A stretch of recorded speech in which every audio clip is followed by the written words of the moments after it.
আজ ফিরে এসেছি আমি বহু বছর পর একটা ভিডিও নিয়ে।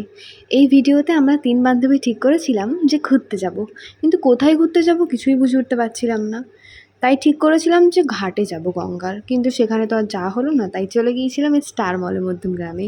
মধ্যমগ্রামের স্টার মলটা এত বড়, এত সুন্দর সেটা অনবদ্য। কিন্তু এবার লেগেছিল খিদে।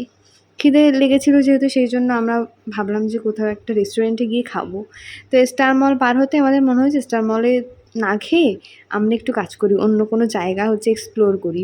তো পায়েলের মুখ থেকে শুনলাম যে বাউনিয়া বলে একটা রেস্টুরেন্ট হয়েছে মধ্যমগ্রামে, সেখানে আমরা চলে গিয়েছিলাম। সত্যি কথা বলতে ছোটোখাটোর মধ্যে অ্যাটমসফিয়ার খুবই ভালো। এই যে দেখতেই পাচ্ছ তোমরা ঝাড়বাতি সব কিছু আছে, অনেক ডেকোরেশনও করা আছে, তোমরা চাইলে অনেক সুন্দর সুন্দর ছবি তুলতে পারো। আর এই খাবারটা ছিল এখানকার বিখ্যাত, মানে এই রেস্টুরেন্টের মেনলি ওটাকে বলে বাও। খেতে খেতে কিন্তু ভীষণ সুন্দর হয়েছিল, ভীষণ স্পাইসি, ভীষণ ঝাল লেগেছিলো আমার খেতে গিয়ে, কিন্তু ভীষণ টেস্টিও ছিল।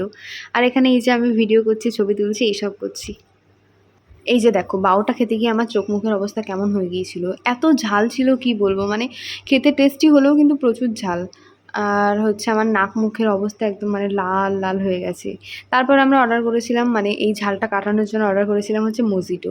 আর অ্যাজ অলওয়েজ আমি সবসময় আমপান্না চুজ করি, কেন জানি না আমপান্নাটা আমার ভীষণ ভালো লাগে। ওরা দুজন অন্য চুজ করেছিল, আমার ঠিক নামটা মনে আসছে না, ওয়াটারমেলন টাইপসের কিছু একটা ছিল, আর একজনের কি একটা ছিল, কিন্তু ওদের নিজেদেরটা বাদ দিয়ে আমারটাই ভালো লেগেছিলো। আর এদিকে চিকেনের আরেকটা আইটেম অর্ডার করেছিলাম, সেটা চলে এসেছিলো। তারপর সেখান থেকে খেয়ে দিয়ে বার হয়ে গিয়েছিলাম।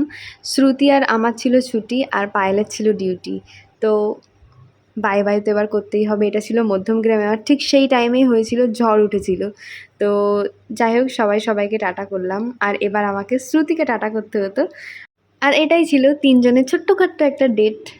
তো তোমাদের কেমন লাগলো জানিও। বাই।